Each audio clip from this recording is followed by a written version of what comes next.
Welcome into another episode of Popcorn and Root Beer. Today we are going to be breaking down Weapons, the horror film from horror icon at this point almost, Zach Cregger.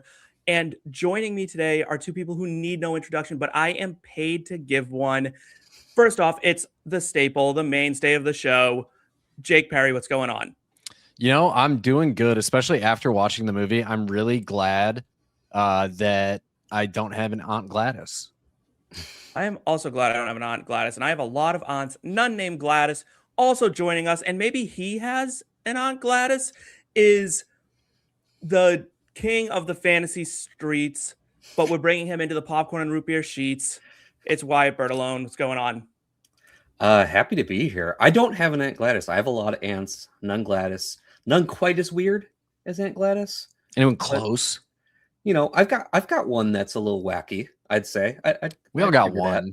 Yeah. We all got one. I have multiple wacky ones, just none that have dipped into witchcraft necessarily. You know what I mean? That you know of. I have an aunt who just loves stopping by random thrift stores and then will call you and with the random things she finds, like, hey, do you need this? Like, oh, but yeah, my aunt, I don't. To be fair, my aunts do that too, but they find me cool shit. That's like how I own half the Carhartt shit I own. Yeah, I've never gotten that call from her. I've gotten a call from her about like old family heirloom stuff where I've been like, yes, give that to me. Like I have a pasta maker from Italy that I'm like, okay, that's sick. Amazing. Yes, I do want that, but it's like the random stuff from thrift store. I'm like, no, I don't need a tea set. Okay. So here's another question for you guys. I do not live in a neighborhood. I grew up in one, but I now live in a city. Do you guys live in suburbia, like where this takes place? Yeah. Yeah. Nice. Yep. Nice. Yep. I grew up in a neighborhood that's very similar to the one portrayed, where it's like there are a lot of new builds. There was a lot of stuff going up constantly, but then you could also see the houses that had been there forever. And you could see the age of the neighborhood as like it kind of developed and different builders took over. I grew up in like not quite suburbia. It's somewhere in between city life and suburbia life. But where we bought our home is definitely suburbia, and it's very reminiscent of that. I feel like we're getting a bit of a horror like suburban renaissance a bit here lately, because we got Weapons, which is based in like the suburbs. Then we got The Burbs, like the TV series with Keke Palmer, which is fantastic, by the way. I highly recommend it. Are the suburbs kind of becoming the place to put horror again? Are we getting back into like kind of like Halloween and all that stuff where we're back in the burbs? I like suburbia horror because it's like the juxtaposition of, you know, like the quiet family life and then, you know, all the drama. It's great. I think it's that, but I also think part of it is just like we're getting a lot of directors now who grew up in the suburbs. Like a lot of people didn't grow up in these neighborhoods, whereas when we're getting younger directors and like new up and coming directors, especially somebody like Zach Cregger, like I had to explain to my wife who that was. And I'm like, do you remember sitting on YouTube back in 2008 watching The Whitest Kids You Know? And she was like, no, I don't. I was like, you didn't live. I also don't remember Zach Cregger from that. I didn't watch The Whitest Kids You Know. I knew him from a TV show called Wrecked. It's essentially like a spoof of Lost. It was very funny, very well made. It kind of fell off in the like third season and then got canceled, which was really unfortunate. All right, let's break down Weapons here. $38 million budget, made $280 million, 93% Rotten Tomato score, 85% popcorn meter, one of the rare situations where the people did not like it as much as the critics. The website's consensus reads, Zach Cregger spins an expertly crafted yarn of terrifying mystery and thrilling intrigue in Weapons, a sophomore triumph that solidifies his status as a master of horror. Do you think he's a master of horror now? He comes off a Barbarian, then hits this. Great. I think what he's done in 2 movies is comparable to just Jordan Peele. I would say that, like, so they both basically came out swinging, right? And then studios came to them like, whatever you want, like, here's some money. We just want your next movie, you know, whatever it's going to be, full control, that kind of thing. They both followed up really well. I'll say I think Jordan Peele has the best and the worst of the 4 movies, because I think Us is the worst of these 4, and Get Out is the best of the 4. But Zach Cregger's Barbarian and Weapons are both like right there, like right below. Improved on. Do we feel like Weapons improved on Barbarian, or do you think this was a step backwards? Because a lot of people would say that Peele did take a step back. Like Us was not nearly as good as Get Out, according to a lot of Right. people. I think Weapons is slightly worse than Barbarian, but not by much. I think I would put it on the same level, recognizing that they do different things really well. I think I like Weapons significantly more than I like Barbarian. I think Weapons is, I like the story of Weapons more. I think Barbarian was probably a better horror film, if that makes sense. Yes. Yeah. Much Weapons more isn't like actually that much of a horror film, Right. Yeah. to be honest. Yeah. It's more of much a more of a suspense movie. thriller. Yeah. Yep. With some bits of horror in it and some comedy. It's very strange. It's a Yeah. strange movie.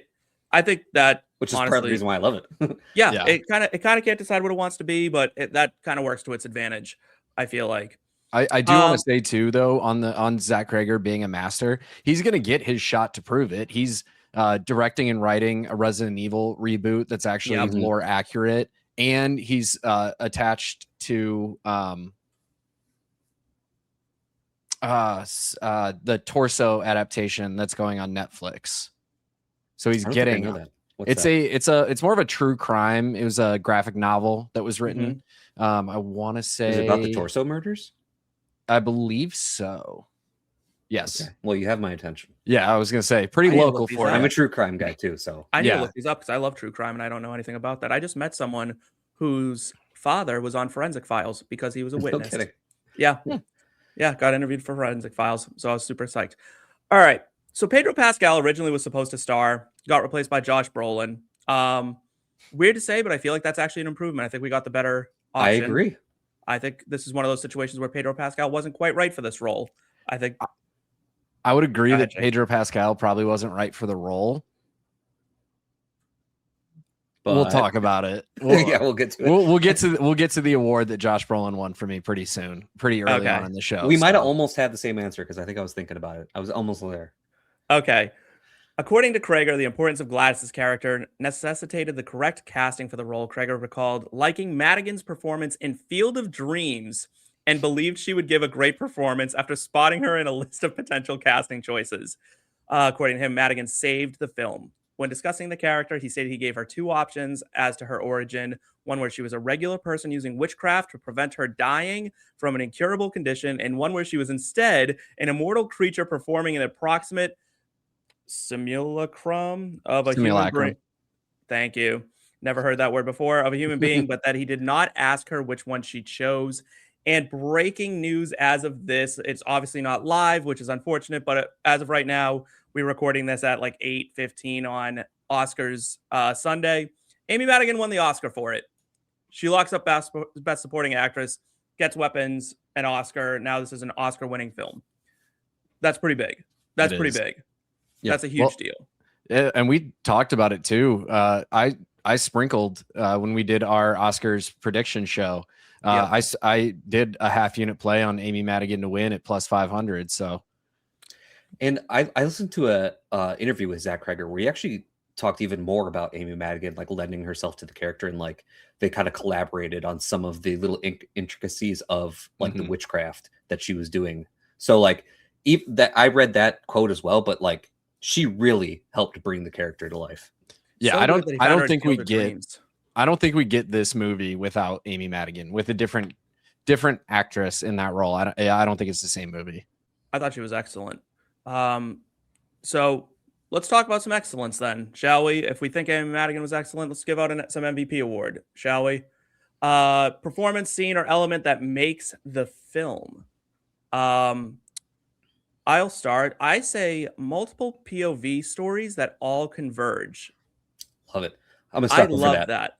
I love that kind of storytelling. Yeah, big fan. I said the same thing. I said the constant perspective jumping.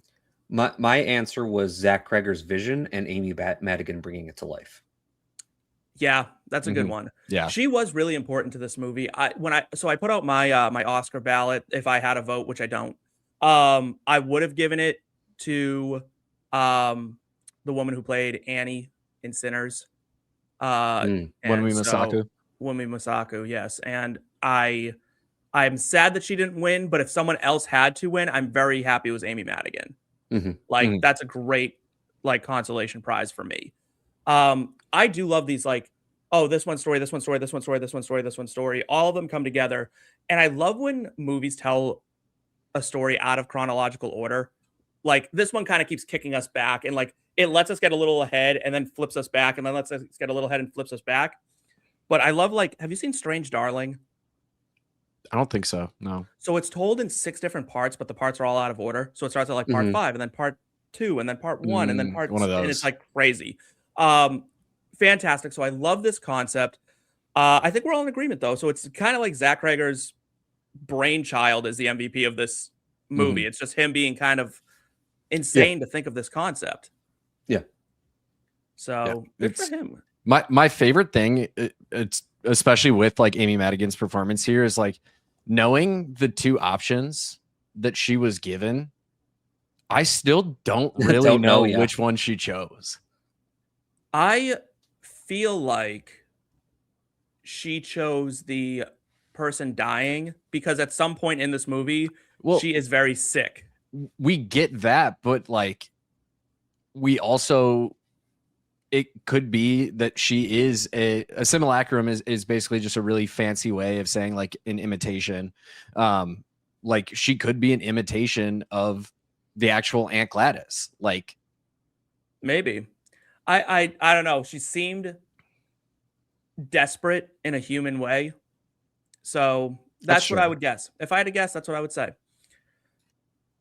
Why? Do you have a vote on which way she went? No, I actually like not thinking about it too much. This is a movie that I actually think this is a movie very much where you can't think too much about any of it, or it'll all fall apart. I mean, I just, especially with Gladys, and I mean the thing as a whole, like that's what makes Zach Cregger so special. I think so far is he continuously pumps out these unique storylines, straying from any sort of IP. This is all just unique stories he's coming up with. Well-written characters. These are real characters, you know, like they have their flaws, and you feel like you know these people, these kinds of people. Yeah, you know a version of the person. Yes, and like Weapons in particular, it's like endlessly creepy, but it's never heavy-handed as it's doing it. Like it picks its spots very well, but then the movie also just like ramps up at times at like the perfect spots as which I'm sure we'll get into a little bit of that. But like that's what I mean, like Zach Cregger's vision for this, like as a whole, and then Amy Madigan helping bring it to life. Definitely. Yeah, he's very good at pacing, considering this is about a 30-minute increase in runtime from what he did with Barbarian. So I'm very impressed that he was able to kind of pull that off. Let's talk about where this movie maybe struggled. Weak Link Award of the movie. Previously the LVP, previously the Gal Gadot Award, now the Weak Link Award. And that's the last time we'll mention the Gal Gadot Award. Oh, I forgot to send you the ladder in horror movies naming for it. Yeah, we got to name it that. But this is who or what drags it down the most. Wyatt. Alex's dad. Can't stand him. I just like seems like he's trying really hard to be the cool dad when he like picks him up from school and what's stuff. Up, Axe? Yeah, what's up, Axe man? I'm like, fuck off. Can I cuss? Sorry. You could. Oh, this is the only non-PG show left on Popcorn and on IBT. He just pisses me off. Especially not wrong. I think I've grown even more like turned off by that kind of a person, being a father myself now. Like anytime I see that guy he seems like he's really trying to be cool to his son, I get instantly every cool dad I've ever met wasn't trying to be the cool dad. They were a good, like, cool person. Can I defend him for just a second? No, and where I think he's coming from. So obviously Alex is not popular. Yeah, he's trying to lift him up, right? I think maybe what we're getting is someone who's like, hey man, like kind of trying to make this kid feel, because remember he's in 3rd grade, so he's what? Yeah, 9. So he's trying to just prop this kid up a little bit, just lift him a little bit. Where Josh Brolin's little fuckhead of a son like picks on him all day, real douche. of everyone who shouldn't have been like, leave that kid in the fucking basement. That's that could have been. But it continues to like when they're talking about like Aunt Gladys, and he's like, yeah, but I don't know, man. You know, he's like the way he's just talking to his son. I don't know. It just rubs me the wrong way. So, all right, you are a father. You're the only father on this program right now. Jake has dogs. So, yeah. Jake, do you say you're a parent when you like? Are you one of those like? Are you that millennial? One of those annoying people who says they're a parent. I'm a dog dad, but that's very different than being a dad. Like you'll never see me wearing like the like dad gang hats or like anything like that. You'll never see me wearing that. My son is a Labrador, stuff like that. I'm definitely not. I have one shirt that my wife got us right after we got married. Hers says dog mom, mine says dog dad. But like that is it.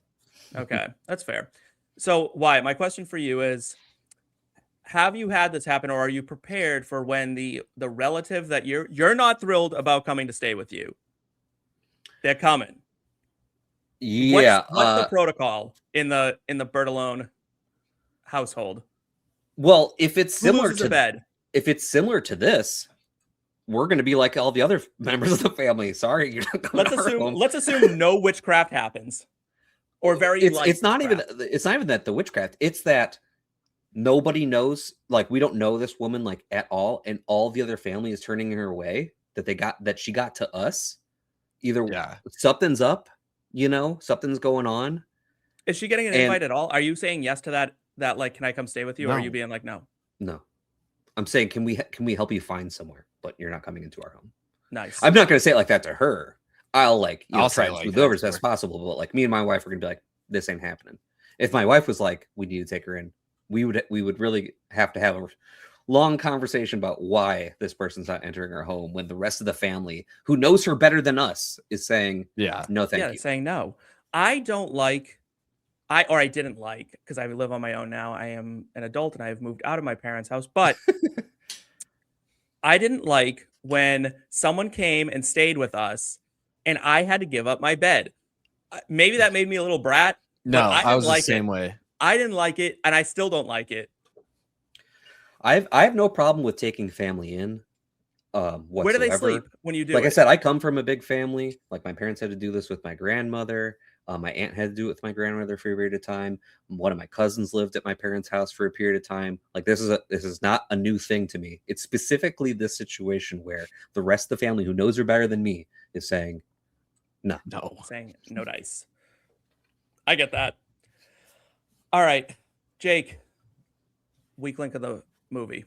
Josh Brolin. Really? I don't think Josh Brolin is a good actor. I got beef with that. I don't necessarily have beef with your pick for this, but I don't like Josh that Brolin's a good actor. When I say he's not a good actor, when you ask him to play a role, he is not a good actor. When he can be himself in a role, like him as why the fuck am I blanking on it? Marvel. Thanos. Jesus. It's been a day. Like him as Thanos or Cable. Love either. Both of those. Really love those portrayals. But like asking him to play a father in a movie, his acting like he cared about his kid being missing was so bad. It was a little weak. I think it's because Josh Brolin's a very hardened man. He just seems very hard. He doesn't come across like turning him into the I wish I could tell you I loved you father was probably the wrong choice. Maybe that's where Pedro Pascal comes through. But like when Josh Brolin's like, "Where's all our children? You are the only you're the only link between all of this is you." That's where he was like, chef's kiss. Like I absolutely believed it. Yeah, I think you're both right in a way about him because I agree with you, Jake. There are parts where I'm like, this isn't believable. Like when he's at the work site, and he's like, "Oh God damn!" They're like, it was pretty rough. But Steve's right. Every time he has to like have the passion, like he's passionate about being angry, and like trying to get to the bottom of this. That's believable. Very good. Which is why I couldn't put him here, but I did think about it. Can we talk about when he's sleeping in his kid's bed for a second? Because why is his wife being such a bitch in that moment where she watches like, I'm going to work. Like this is not that long after the kids are lost, right? Your kid has just gone missing, and your husband is obviously distraught, and you're like, I'm going to work now. Like you're like he's wildly inconveniencing you. Like we all want more sensitive in their feelings men. Like we want men to express their feelings. Josh Brolin's like really going through something and is openly going through it, and you're like, apparently she's just cool with it. She was like, "Yeah, I never liked our son." Well, honestly, she knows their kid's a that dick. kid sucked. Yeah, that kid that's sucked. true. Yeah, she's the one. He's normally busy with work, and she's the one who has to deal with the principal getting called all the time. She probably is like, she was probably like, Archer, just let it go. Like, whatever. Like, no harm, no foul. You know, it's even Steven. Like, we made a shitty kid, and a shitty thing happened, and now like the universe has called it square. That, you know what? Hot take of the movie. Sometimes it's okay. Life lesson of the movie. Sometimes it's okay if your kid goes missing. Do we have that award? Because you can stand alone on that one. For me, I'm not quite there. There are, and I will stand. And you know what? Maybe people will get mad at me when they listen to this, but this is the truth. Every single one of us knows somebody who, deep down, they would never admit it. If their kid went missing, they'd be happy about it. I know a couple people. I know they exist. I'm not. I know multiple people who are like. I know multiple people who think that kids ruin their lives. All right. My weak link of the movie is Burying Your Gays. One person got, like, 2 people died pretty much in this movie. I guess 4 did, and half of them were gay. Like, the 2 gay people got like brutally offed. It was just it's true, harsh. And I'm like, you just played into such a gross trope. It didn't have to be that way. That very easily could have been a straight couple. There was no reason for them to be gay. It just felt like representation, and then really like it was like, oh well, we need like a queer couple in there, and then it was also like an interracial couple, and then it was just a mess. So I didn't like that at all. I was conflicted with that scene because of what you're talking about, but then also if you're able to separate yourself from that aspect of it, boy do I love the scene. And like that's one of the moments where I'm saying where like it ramps up, and it like and it does it at a right time, you know, to hit you with a punch. Because when he takes him down and starts slamming his head into his face, it's like, holy shit, you know, like that's how we're doing it. It's tough. It's just that it was so brutal, and we never got that brutal again either. Like the movie never got that violent again. Yeah, where I was just like, why did that have to happen? You know, couldn't Josh Brolin have like headbutted the shit out of his wife or something? Like, I mean, you know what I mean? Coming. Yeah, she kind of had a like she was just mean. But that's, you know, I won't harp on that for too long because we have the portal scene award, which is the best scene in the movie. And can I offer you guys 1, 2, 3, 4, 5 nominees? And obviously you guys have your own answers, but I have 5 nominees for this one. Okay, let's hear them. The opening, the very opening scene. Yep. Puts you right in it. Donna assaults Justine in the liquor store. Scared the shit out of me in the theater. That was hilarious. That scared the shit out of me when she first showed up. I didn't see her coming until the second time I watched it. The first time, like, shit, like all of a sudden she's on the ground. And the second time you see her actually come around the aisle. Yeah, I love the way he did. There was so many little things like that. Justine falls asleep outside the house, and then the woman comes out with the scissors, and you're like, oh, she's gonna get stabbed, and then she like cuts her hair and walks back in, and you're like, and the walk that the woman's doing, like it's this like creepy like waddle. Archer begins tracing the kids' paths using the Ring cameras and like his little map of the town. And then the kids get summoned by Gladys during Alex's like. I'll add the kids chasing down Gladys and tearing her. Yeah, apart. that was my portal scene. Can I say that's Gladys my least favorite scene in the movie? Really? Yes. That's the part of the movie where I'm like, I think you went a little too goofy. I like that he got goofy for it. I think it needed to be about 15 seconds shorter. Because we are like trauma central for so long throughout the entire movie. And I don't have a problem with that. I think that's an aspect of the movie to be enjoyed. And to watch this movie, you kind of have to be able to handle some amount of trauma because that's the entirety of the movie. And then it's just like dropped and she's running and she's scared and she's yelling and all the kids are chasing her. And I just love it. I chuckled at her just going, oh no. Yeah. And then she just takes off running. Yeah, that was funny. And watching her getting ripped to shreds was very satisfying. Yeah, especially when they like pokes her eyes. that was awesome. I liked her jaw, like unhinge her jaw and use that to rip the entire top half of her head off. Yeah. That was good. That was great actually. But I like all the nominees. I think you did a good job picking those out. I think the only other one that I would like to nominate in general, Josh Brolin's dream sequence. is very good. was very, very close to being my choice. I liked that as well. Even consideration. The fucking M4 with the clock on it floating over the house. I was I like, have questions about that. that's a whitest kids, He said that the gun inspo. has no like actual relevance. Like it's not, there isn't like deeper meaning necessarily to it. It's just something that popped into his head as something he would see. So he put it in the movie. Yeah. Okay. And it's a weapon. This one was a little tough to answer for me. Defying Gravity Award for the scene that demands full volume. This wasn't exactly like a needle drop kind of movie. Right. Certainly wasn't a musical. I said anytime it goes completely silent, get your volume up. Get your volume up because you're about to get scared. Something's about to happen. And I normally hate that in movies. This movie did it so well. I think this movie did it really well because it felt like you were kind of just in it with them. Like you were in a house and it was nighttime and it was bedtime. And it's like, of course it's going to be quiet. Why would there be noise? Well, and it wasn't like normally they do the silent shit to set up a jump scare. And like this movie wasn't a jump scare movie. Like there are moments, sure. Like especially, I mean, the most obvious one is when Julia Garner's character is looking through the window and sees the parents just sitting there and like scares herself. There's a few, right? So there's a few jump scares that I loved. That one, Julia Garner. So Justine is laying in bed, looks up at the ceiling. Boom. You get Gladys. Then you get Gladys in the bed. A lot of Gladys. Gladys in bed when Archer tells she jump scares everybody but Paul, right? Yeah. Gladys in the basement was really scary. Yes. Donna scared the shit out of me. I won't lie, at the liquor store. Gladys in the woods for James. Gladys in the woods for James. Less jump scary, more terrifying, just in the fact that she's like, I was gonna say not related to this ward necessarily, but what you were saying, Steve, about like the way the movies kind of sets you up for stuff. I loved every time they did a jump scare. I thought every one of them was done well. And I didn't like when I was watching it, I was not really expecting it exactly. Like, I mean, when like Justine is doing her thing, like it's a suspenseful moment. So like you kind of see one coming. But like, I wasn't ready for it when it came. I wasn't ready when Archers came. I thought they were all well done.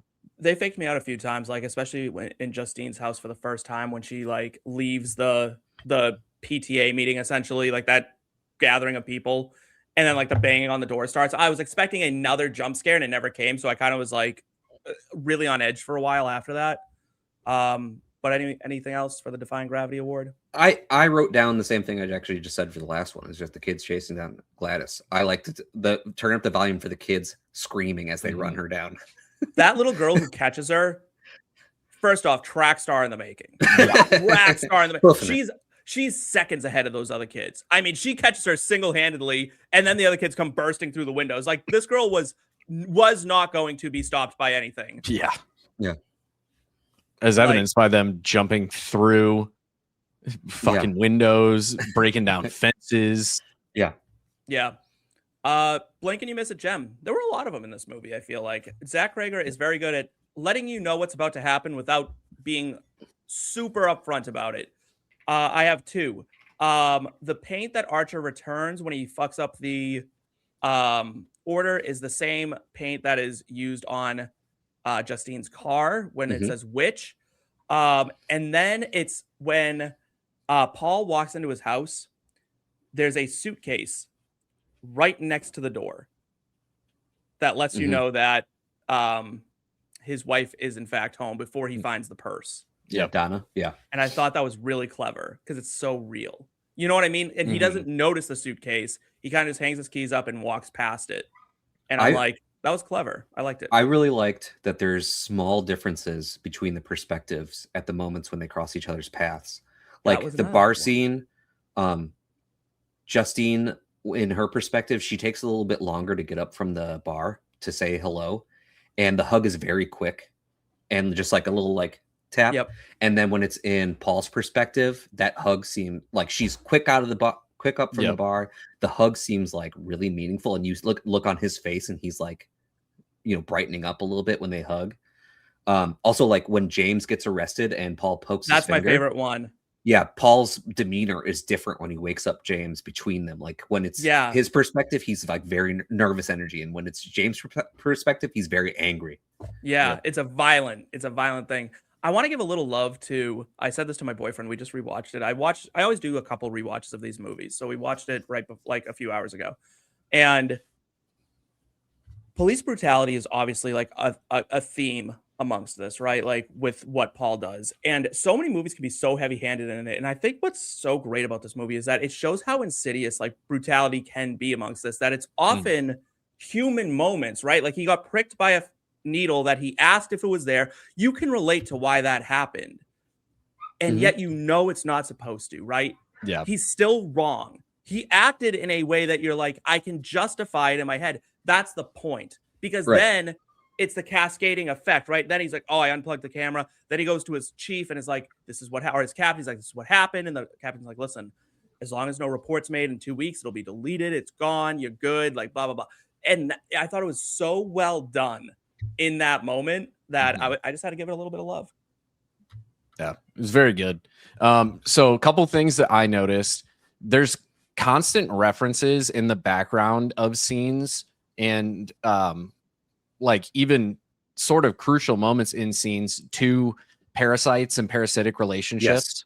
So like the couple, the principal and his partner, when they're watching the TV show about the cordyceps parasite, when you're in Alex's perspective in the classroom, she's talking about examples of parasites, and it's very, and then like you get obviously the, connection there that Gladys is very much a parasitic person to this family and to this area.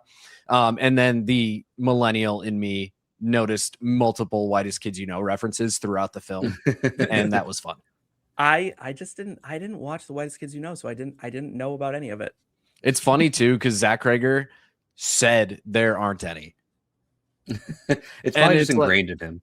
Like he doesn't have a choice in the matter. But here's the thing: he said that, and I think he said it like wink, wink, nudge, nudge. No, there's not, because like there's a very probably one of the most well-known Whitest Kids You Know sketches is about like a person eating too many hot dogs, and then like the couple has a tray of like 8 hot dogs. I think that actually that was a reference to something because I think one of his friends died.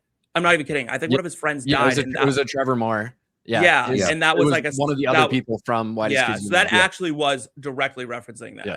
But there's a couple other ones. There's the Stegosaurus is a reference to some of their old skits. The whale facts poster that that she has in the classroom. There's quite a few different references. Big fan of Whitest Kids You Know, huh? Yeah. Nice. That was Key and Peele before it was Key and Peele. Like that was the sketch show. I've never seen a second of it. The McConaughey and Dazed and Confused Vibes Only Performance Award. Alex's dad. You think he was just there? He wasn't really doing much of anything. He was just kind of like, I'm here for the ride. Yeah. That's his entire performance is just him being the cool dad. So it's only vibes. And then being nothing. Yeah. A literal nothing burger. Yeah. I went with the police captain. That police captain could not give a shit about what was going on. Has that guy ever not been a dick in anything he's ever played? Toby Huss? I don't think so. Yeah.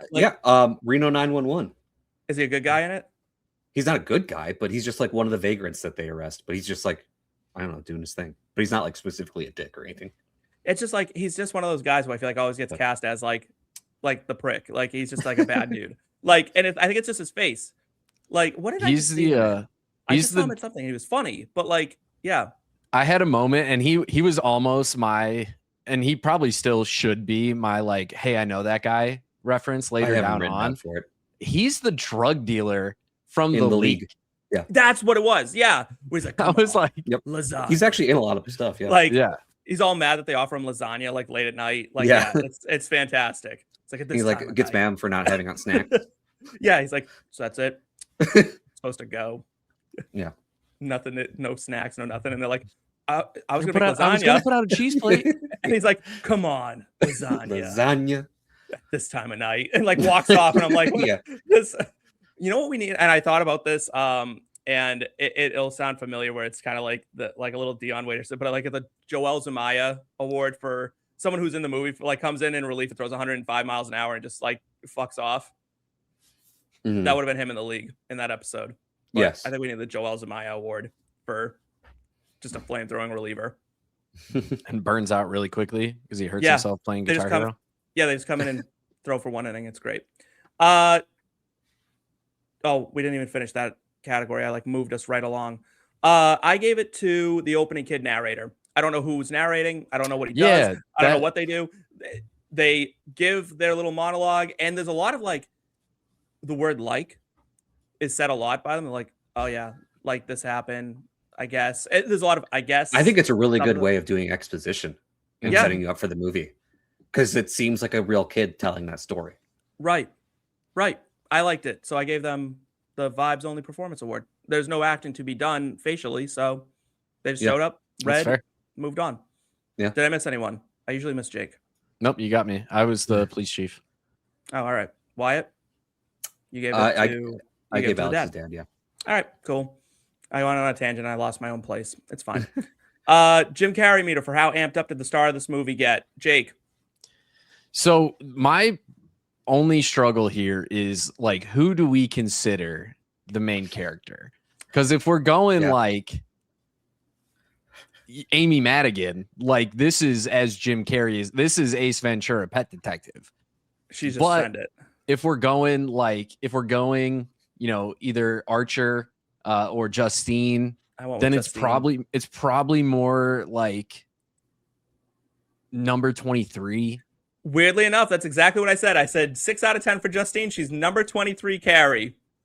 See, I went with what Jake was kind of saying, that like I'm just going to say that it's Amy Madigan we're talking about, and she's like a 9.5 out of 10 if we're comparing her to like what Jim Carrey has done in his prime of being wild and weird and shit like that. Like Amy Madigan's right up there with some of the performances he gave in terms of just like wackiness. Yeah, she's when she walks into that house, like when she walks into like Benedict Wong's house, she's like, oh, yeah, I love detectives. And how quickly she gets through. Oh, just a bowl, please. It's just, you know, like this little thing. Like she's like, it's just like a weird little quirk of mine. And I don't even try to rationalize with it anymore. I want to just being like, all right, like, sure. Oh, they had a touch of the consumption. Like, what is going on with this lady? He's like, my favorite is what that means. He goes, is that like tuberculosis? And she just moves on because that's what it is. Answering that.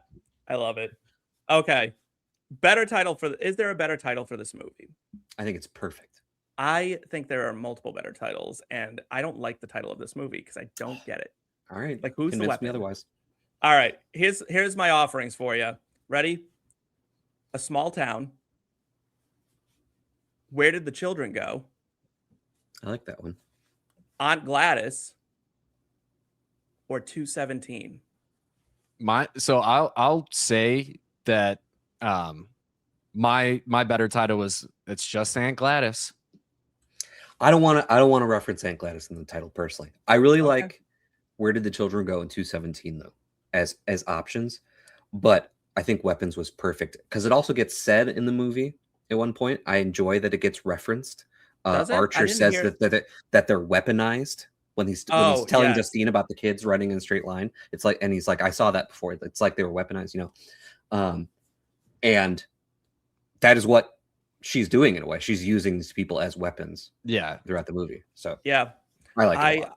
I personally would have retitled it to probably 217. That was my favorite one, but I would agree, but I hate number titles. Like 1408, 310 to Yuma? No.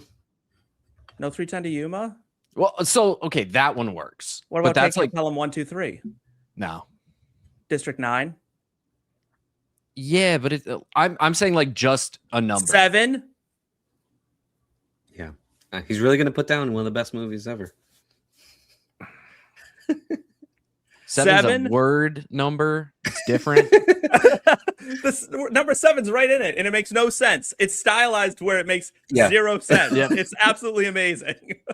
Because if you're going like, you know, leet speak, that spells selling. Yeah. They're like, well, a 7. Side note, I love it when people do that. I'm into it every time. When they put something in, they just stylize it like that, and it doesn't actually make any sort of sense when you put it in. Like, sure. I still understand. Stylize with numbers. Go talk to Avril Lavigne. Skater Boy, greatest use of number instead of word of all time. Not bad. A+. Didn't think I had all that on the top of my head. Such a weird thing. We ready to move on to Would You Survive the Movie? Yeah. All right. Wyatt, start us out. Would you survive the movie? I think the general answer for most people, if they were asked this question, would be yeah, because the only people who are at risk are the people who are posing a risk to Gladys, which Sure. I have the potential to do this. My son's in 2nd grade. He's almost in Alex's grade. Oh. So there's a You're in chance the I'd be danger one of zone those right parents. now. So there's a chance I'm one of the I could be Archer. Hide the silverware would be my advice. Yeah, so I think there's a chance that I would not. But I think most people would, because they would just be like, have no idea most of this is happening. They'd be like, oh, there's some kids missing in our town, and that's all they'd know. That's fair. I said I don't trust people, so yes, I think I survived this one. That woman would never get close to my house. Not for 2 seconds. Yeah, she's never like, oh, this person that you have never met and I've also barely ever met has to move in with us. No, I'm good. If I haven't talked to you in the last 2 weeks, you probably don't get an invite to my house. Like, I'm not even kidding. Like, no way. So I think I make it. I make it, but I think I'm like one of the, like, the rule of the award is that you have to, like, or the categories, you have to like be a part of the movie. But I think I'm one of the people in the town who's like, where's my kid? Or I'm like the person who's like the counselor who's like, hey, listen, we all probably need to like take a breather here. He was a bad counselor, by the way. Yeah. He did a bad job.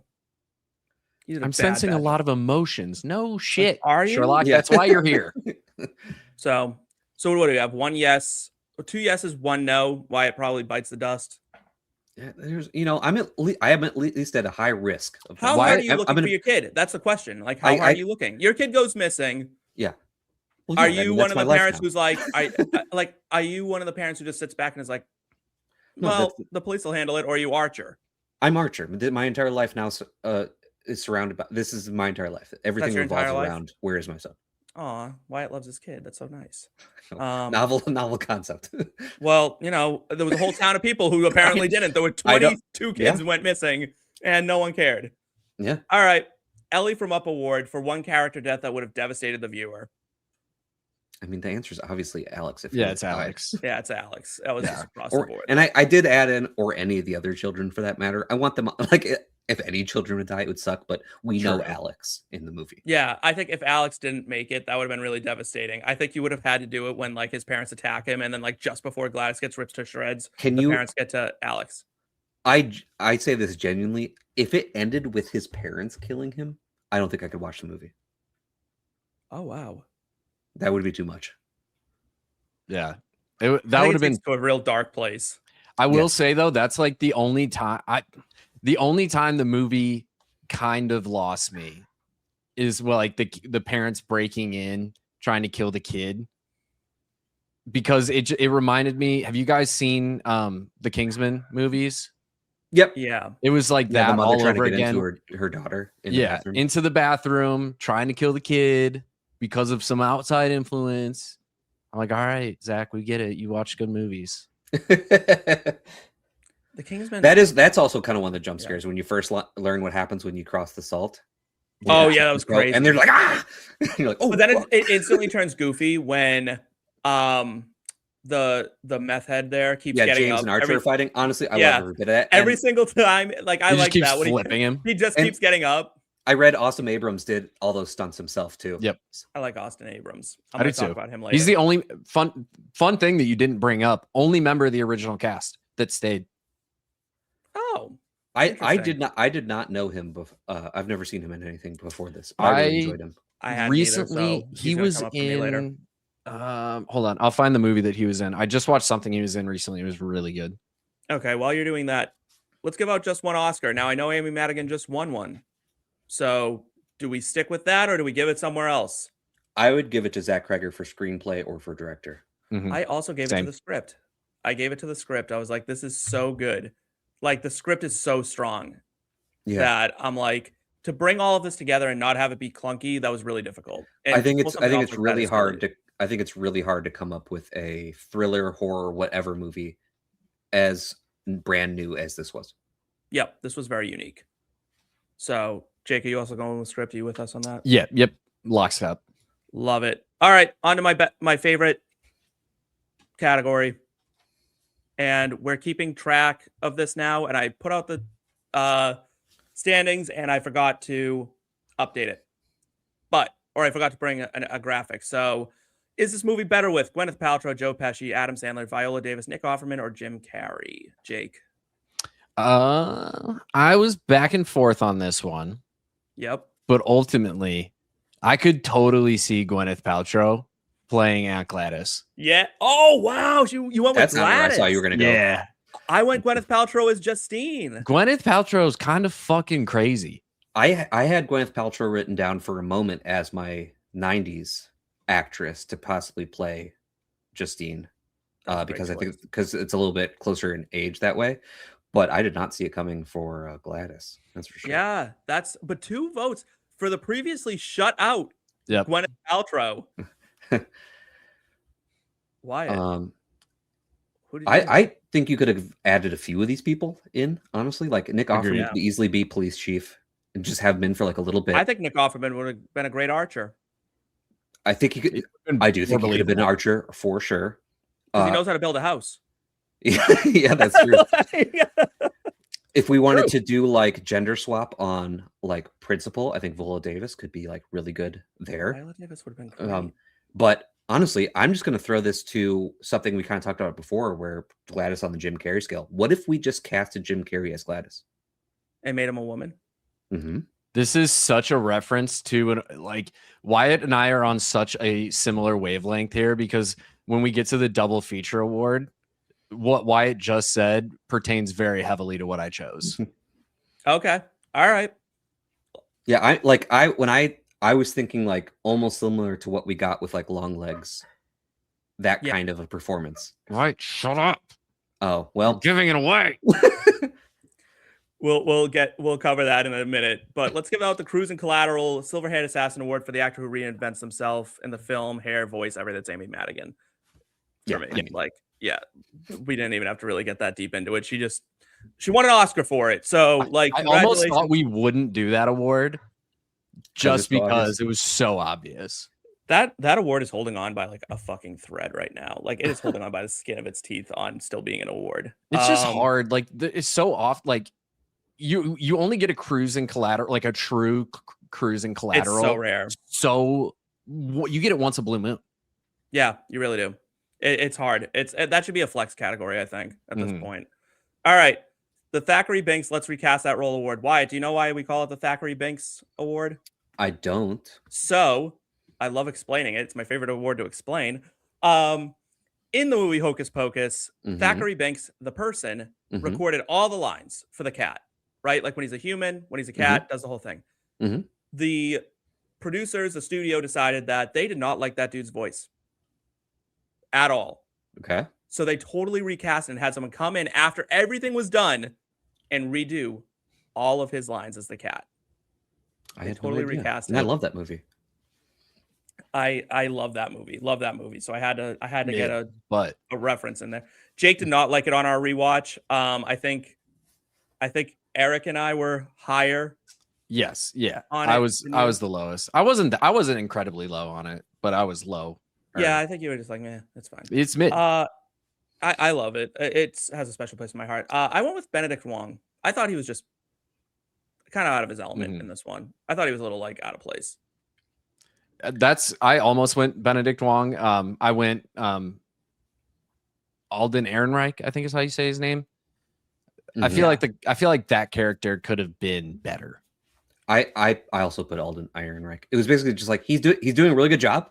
It's just he's not really doing anything special. So I wouldn't have minded seeing anybody who like could bring something more to the role. The only time I felt like his personality kind of came through, which I do really appreciate when an actor's personality comes through in their role, in a sense, is when he did prick himself and then punch the guy in the face. That punch looked real good too. That was a real good movie punch. That looked like he cold clocked him right in the side. He probably did. Yeah. Like, I know those British actors can be a little crazy, and I'm sure Austin Abrams is no exception, where he's like, you know what? Like, I'll just kind of bite down and tiny little like mistake is that the punch clearly hits James in the jaw, and then he's got a big shiner and hematoma up next to his eye. Yeah. It's a great shot though. Like, I mean, it's a It is. great right hook. It's awesome. After he stabs him in the face when they're in the car. Do you have AIDS? yeah. That is I think it's his best Do you moment. have it? I love where he's like, I don't think so. Like he just looks so innocent. Yeah, like, it's not that I know of. And it's like, all I'm right. just trying to get a train ticket to go see my brother. yeah. Yeah, he just like peppers her with those. I've met that person so many times. Yeah. In Akron, Ohio. That's my job. So many times. Unfortunately, I do a lot of home care and I deal with a lot of addiction. So that is basically my life at this point. I mean specifically the line that Jake like referenced where he's outside the liquor store. I've met that person outside a gas station. Yeah. Like something like Oh, that. yeah. You meet so 20 many of them if you go to occasions. Chicago. Yeah. Every time Yep. I go there for a concert, you go to a bar beforehand. They're always hanging out there. And I realized like that is not the most difficult acting sequence or like line delivery or anything, but it is He's very believable. actually He does an perfect to excellent job. that character. He does an excellent job. He's doing it nicely too. Like he's opening the door for her. Yep. He's not just being like one of those assholes. He's not a who's prick. like, He's nice. I like him. Really, Sinner's man? shot of the film. This is where cinematography nerds can go and just cream all over themselves. Like what shot really got you going and where you were like, that is beautiful. Jake. Yeah, I went with, and believe it or like you probably wouldn't expect this, when Alex first walks in on Gladys and she's no wig on, throwing up in a bucket, Yeah. and it's just like the lighting. You see her as a vulnerable character for a minute when you don't get that through the rest of the film. Like just that scene and what it encompasses, and like we talked about a little earlier, like kind of shows her desperation to an extent. Yeah. Like that all gets encompassed just in that scene. So that for me won it. Okay. I want to give it to a little bit of the camera work here. So I have it when it's at the start of the movie, the little kid's narrating, and it's like none of the kids were in the classroom, and we're walking behind Justine the whole way. I like this. And she keeps it keeps at an angle where she's obviously blocking desks, but it's not obvious that she's blocking desks. And then it's like, except for one, and she clears the frame and the camera stops moving and Alex is just sitting there. I loved that. I thought that was absolutely, like, it put me It's a very cool right shot. into it. I was like, that was so sick. That's like, I want to do that. I was trying to pick between either of the times that we see the kids running for Gladys when she summons them. So either the very beginning of the movie or later on in the movie when we see them just like it's the still shot on the road and we see them coming in. Yep. Or so we talked about earlier, any of the jump scares just in general, because like I said, they actually caught me off guard. And they do catch me off. And I thought, credit to Zach Cregger for finding the ways to give the jump scares that were good. Yeah, no, I love that. All right. Wyatt, you are a veteran of movie podcasts. So this category will not confuse you as it has for so many others. The LeBron James Decision Award for if this movie is any of the cast or crew's apex of having control over their careers. Let's start right at the top with Julia Garner. No. I said No. yes because she had this in Fantastic Four together. No. Like she's at the height of her powers. Ozark. I have it as this. Ozark. I didn't know her from Ozark. Well, then you didn't watch Ozark. That's what I mean. I don't think a lot of people do. I think she has a much bigger name in the world in general now than she did from when she was just on Ozark. Yeah. I think she was a TV secondary character on Ozark and then became like, hey, I can lead a movie and make. That's the thing, though, is we talk like this award is like when they have the most control over their career. After Ozark, Julia Garner could have done just about anything that she wanted to do because her role was so heavily praised.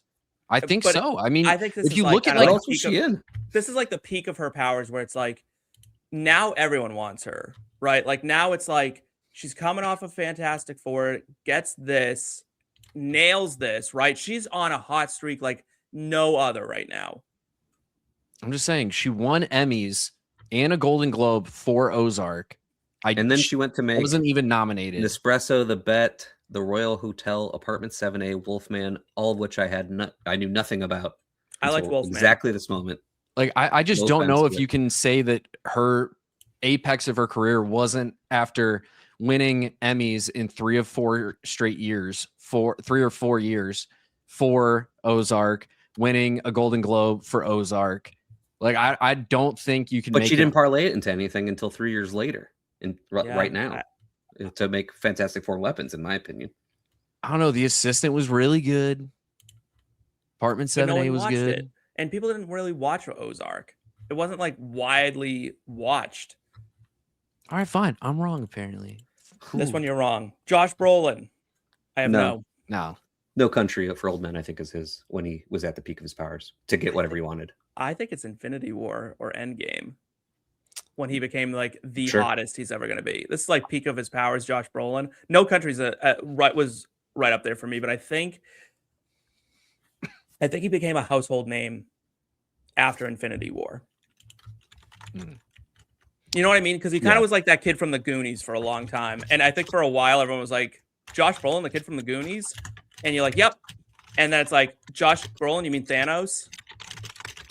And anytime someone's like, oh, the guy who played, and that's what they stick in, like, oh, you mean Thanos? Like, if they don't know the name, they just stick a character in. Yeah. Like, I feel like that's kind of the peak of your powers. Yeah, I'm not gonna lie. It did. It's not. I don't really have a great point for it because, like, in my brain, I want to pick like Grindhouse or Old Boy, but neither of those are like the right answer. Right? It's they're not. I wish they were. Also, the Old Boy remake is one of the worst movies I've ever seen. So I'm definitely not counting that. I'm counting it. That's mean. It's awful. The remake is horrible. I actually do think you can make a legit argument for Sicario as well. I loved him in Sicario. Because after Sicario is when he started to get the chance to be kind of a lead more frequently. Yeah, maybe. Maybe the people can comment down below. Just let us know when Josh Brolin was peak of his powers. Amy Madigan, this is a yes. She just won an Oscar for it. I said I don't know because I don't know if she could do anything with it after this. I think it's the first time that she's like a name. Like I don't. I also wrote down like if it's not now, then I don't know when it is for her. But that's the thing. The spirit of it is that, they get to do whatever they want now, right? Like, or they have the power to do something. It's like, well, what is she going to do with it? I don't know. It's tough because she's old, right? Like that makes it complicated. Yeah. I think it is. We all know how much I fucking hate Field of Dreams. I think there's a legitimate argument that that's probably the only other time she could have. I didn't even know but she didn't because I hate that movie. It's the worst sports movie ever made. And I will not like if you ask me to watch a sports movie, I'll pick every Air Bud before I ever pick fucking Field of Dreams. The movie sucks. I just don't like sports movies in general. So Field of Dreams was never going to win for me. How about creepy children in movies? I'm going to say probably not. I'm going to say no.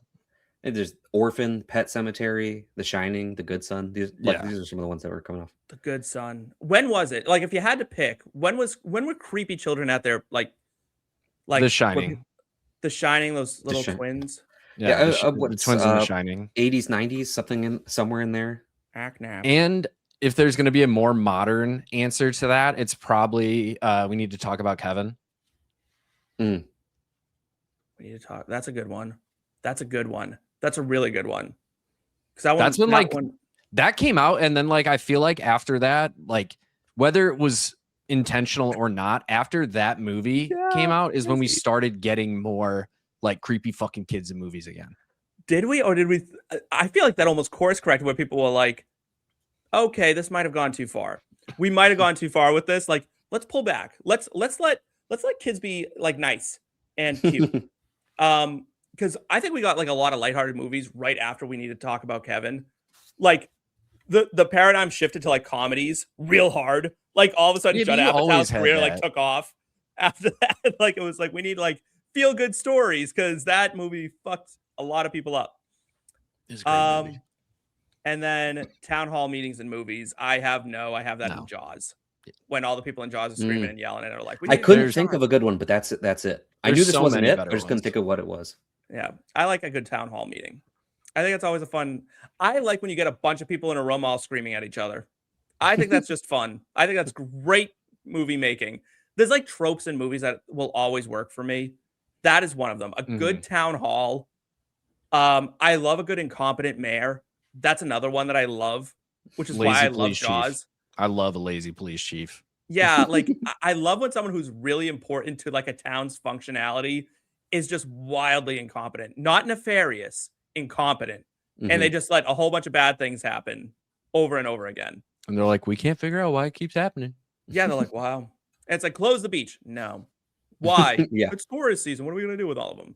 I'm like, that's fantastic. Fantastic. Love it. What's a couple shark attacks on a Sunday? Yeah, it's like listen, if a couple fat kids have to be eaten, it's fine. Um, let's see, where are we? The John M. Chu Award. For if this movie is too long. I think there's like no wasted time in this. Mhm. I think it's fine. There's I was like gonna- no fat to trim on this movie, Agreed. which And is crazy to say debatably, about a there movie should that's be 2 more. hours plus. I needed another 5 minutes. I needed to know what happened to everybody. I needed a resolution. Some of the kids start talking It's again. not- it's not even at the end of the movie for me. But I'll get to why. What my assertion on that a little bit later. Okay. All right. So we all have no for this. This is a rarity. A lot of movies that we do here, we're always like, yeah, there's some fat to trim. Yeah, This one, most of not the so time much. I'm like, this should have just been an hour and 30 minutes. Yeah. I think most movies should be an hour and 30 minutes. You were particularly harsh on Jurassic World. You said that should have been an hour and 20. It should have been arguably a short film. In fact, I said I'm pretty sure I said there's said it shouldn't arguably have been only made. 15 minutes of this movie that you need to watch. Yeah, you were basically like, this movie shouldn't have been made. All right, 15 minutes of lame. Part of the movie that's best for a pee break or skippable. There Yeah, there's two good pee break spots. When she goes to the liquor store the first time, like Yeah, that's like a needs- run though. You got to get there quick. That's a quick pee. You got to be in and out. yeah, just rip a quick piss. And then when she's in the car, before she falls asleep, again, a spot where you got to rip it quick. But that's dangerous. That's a tough one because you'll miss stuff. I said no because exactly what I just said for the last question, that like I don't think there's anything to trim out of this. So I want to be locked in the entire time. And I can understand once you've seen the movie, a spot like that, skipping it, but like to me it's like incredibly important to Justine's storyline because like that's basically where you learn she's probably an alcoholic. In fact, and then you do learn she's an alcoholic. Yes. Yeah. Yes, I think that's there's so much going on. It's a crazy, just a crazy thick movie, I guess. Like it's just wild how much he managed to stick into this movie and really be like, yeah, like you kind of have to follow it all, pay attention. I like when movies require you to pay attention. I don't like that movies these days are pandering to people who are on their phones. Like if you miss it, too fucking bad. Like you missed it. Like now you don't know what's going on and now you're not gonna like the movie. Boo. Trade deadline deal award for one actor or role the movie could have brought in that would have made it significantly better. I said this is a contender, so it's not making any major deadline deals. I said that we're not making a deal necessarily. I'm just going to give some extra playing time to someone else, and that's I want to spend some more time with Justin Long and his wife, whose actress name I can't remember at this moment in time. I want to talk more about her in a minute too. I want the perspective of another parent in this Sarah movie. Paxton. One more parent. You need one more parent. And it doesn't have to be for that long. It could just be them after having talked to Archer. But I understand we're in Archer's perspective at that time, so it's hard to like jump away from Archer for too long.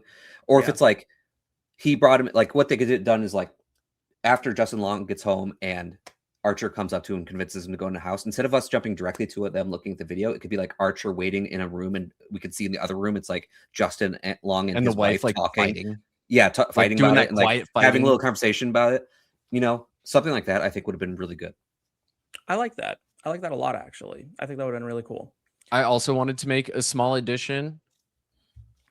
I think it would have been interesting. I don't know how you would have done it per se to get the POV of a character as they like get put in this trance-like state. Like, is this a true? Is this like a? But not really though. You don't get like are they trapped in their body? Like you don't. Get like you don't hear like their mind, like what they're thinking, what's going on. Like, is this they're trapped in the body? Then like they're fighting these thoughts. And is that why they're quiet? They won't talk still at the end because they're so traumatized from what they've done. I think it like turns their brain off, and I think it's essentially like causing these people to have like massive strokes. Probably. But That's I think figured that would happened. be really cool to see. I also would like to know if this is just a random tirade. I need to know if Justine goes to jail for shooting 2 people, including a cop.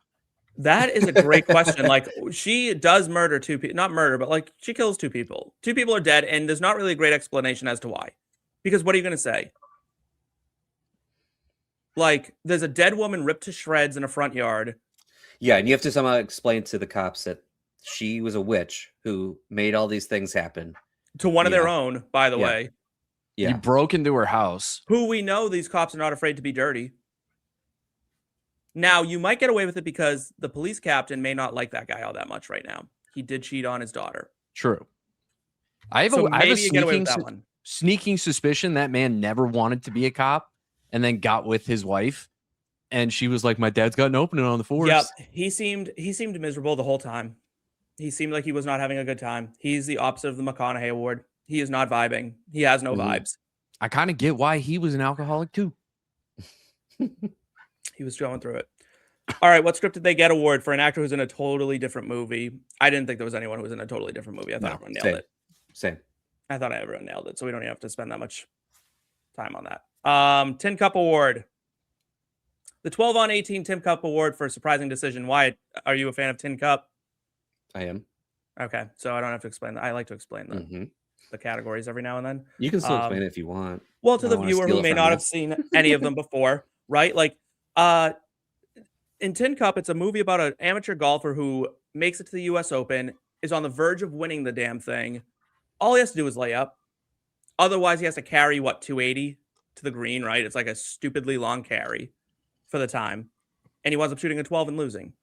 And it's a very unusual sports movie because the hero doesn't only not win, he like blows his whole chance. It's absolutely like a mess.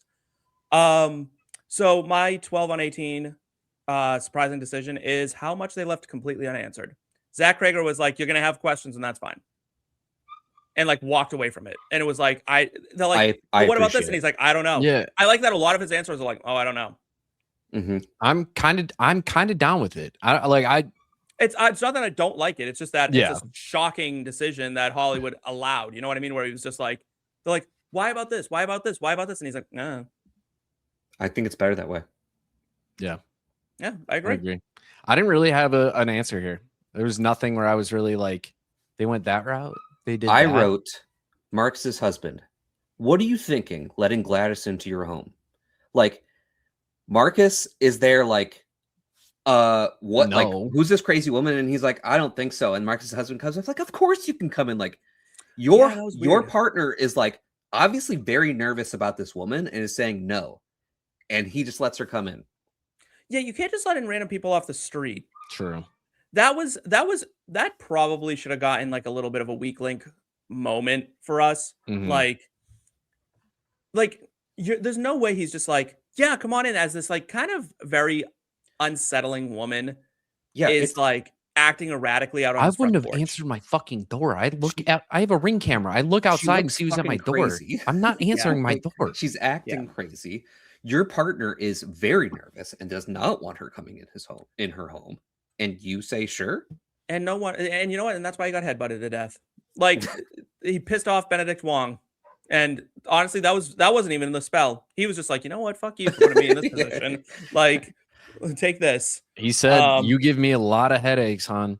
So I'm gonna give you a big one. Yeah, that was just bad. That was a bad decision. Like dumb decision. And again, burying your gaze. All right, the Jake Parry would live in the Millennium Falcon Award for prop you'd want from set. Gladys's Thornbush. I mean, isn't that like the easy one? That is the one. That was like the layup I went with. I know. I'm sorry, but that's like, it's so obvious. It's there. Can I offer up Gladys's wig? I said the wig. I'd rather have the Thornbush personally. I don't want to have to keep it. Yeah, I don't want to have to take care of it. I don't have to take care of it. And if it pricks me once, I'm throwing it away. It'd be right up here if I had that Thornbush. Yeah. That's where the wig would be. Throwing it away. I'd wear it on a stream. Yeah. And otherwise it would hang out on Jack Skellington back there. Yeah. Yeah, there he is. He's like right back there. Look at him. Love it. It's adorable. What are the props were there in this movie? There weren't a ton. Not a ton of props in this movie that like I really wanted. Like there wasn't cool costuming. There wasn't like. Do you want the tent? Do you want like the tarp? That No, I don't want I do that. not. You want a needle? Like you want a needle that was in Han Solo's Maybe the face? spoons that he stole, the silverware, just so I could go sell it. Yeah, like The kid's backpack. The headphones. Yeah. The headphones would be fun.